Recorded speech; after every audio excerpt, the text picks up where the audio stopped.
요거를 18 나누기 6 이렇게 이제 읽는 방법을 했어요.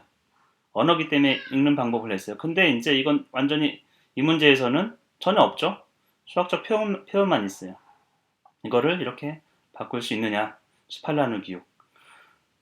이 문제에서는 이 답을 맞추라는 게 아니에요. 이게 3이라는 걸 맞추라는 게 아니에요. 아이한테 저는 어, 아주 단순한, 그러니까 한 문제 하나만 요하면 된다고 생각하거든요. 그것이 배움의 길에 아이 스스로 할 수 있고 또 자꾸 수학 문제를 접할 수 있게, 풀 수 있게 만드는 길이거든요. 근데 한 문제 여러 가지 개념을 그냥 꼬아냈어요. 많은 문제, 심지어는 뭐 초등학교 문제인데도 4가지, 5가지 유출을 해야 풀어내는 그런 문제들이 꽤 있거든요.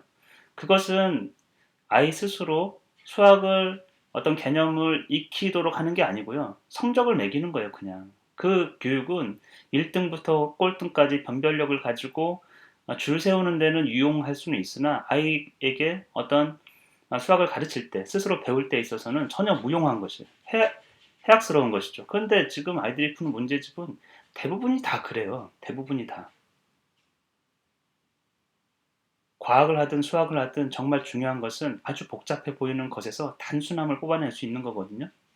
그러니까 한 가지, 아주 중요한 한 가지, 그것을 인식하면 되는데 지금 우리는 그 한 문제에 너무 많은 요소들을 갖다 놓고서 그걸 해석하게 만들고 그것을 수학이라고 하니까 이게 배우고 싶습니까? 그게 그런 문제들이 있는 것이죠. 그래서 저는 여기서는 아이들에게 답을 맞추라는 건 아니에요. 그냥 이걸 이렇게 바꿀 수 있으면 돼요. 그리고 저는 늘 이렇게 힌트를 줘요. 1번은 누군가 풀어놨죠. 10문제를 풀어야 되는데 벌써 2문제는 풀려져 있어요. 8문제만 풀면 돼요. 또 8문제를 다 풀어야 되느냐? 그런 것도 없어요. 그냥 아이가 선택해서 한 3, 4문제 풀어도 괜찮다라는 것이죠. 그리고 힌트가 있기 때문에 아이는 보면서 18이 위에가 있고 그걸 밑에 있는 걸로 바꿨죠. 그럼 여기도 16 나누기 8 이런 방식으로 쉽게 풀 수 있어요. 그럼 이것이 가치가 없는 것이냐?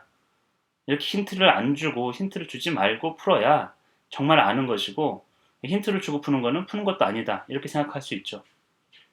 절대 잘못된 것입니다. 그것이. 그것은 아이 이제 시험 볼 때는 유용할 수 있어요. 그런데 뭔가를 스스로 깨달을 때 자기 스스로 할 때는 전혀 그렇지가 않아요. 뭔가를 보고 그 패턴을 보고 따라하는 거예요. 그걸 적용하는 거예요. 이걸 봤죠? 관찰했죠? 이제 적용하는 거거든요. 스스로 뭔가 패턴을 보고 적용하는 것이거든요. 이 과정을 무시할 수가 없는 거예요. 이 과정을 많이 해야 돼요. 그리고 나서 나중에 이제 안 보고도 풀 수 있는 것이죠. 이걸 많이 하면 힌트를 많이 보고 그걸 적용해 보고 그리고도 힌트가 없어도 풀 수 있는 거거든요. 그런 과정으로 익힐 수 있는 것이에요. 근데 지금 우리 문제집을 보세요. 힌트가 있는 게 전혀 없어요. 네. 왜? 그러면 완전하게 아는 것도 아니고 힌트를 보고 알았으니까 그거는 불완전한 것이다.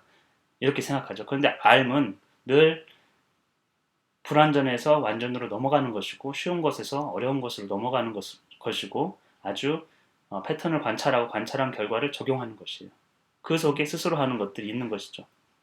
그래서 이런 문제들을 좀 많이 풀게 이 문제집에서 많이 풀어요. 많이 풀게 해주세요. 근데 뭐 10문제 푸는데 1분도 안 걸려요. 왜? 패턴이 쉽기 때문에 그런 것이죠. 이것도 27 나누기 9 이런 방식으로 풀면 되죠.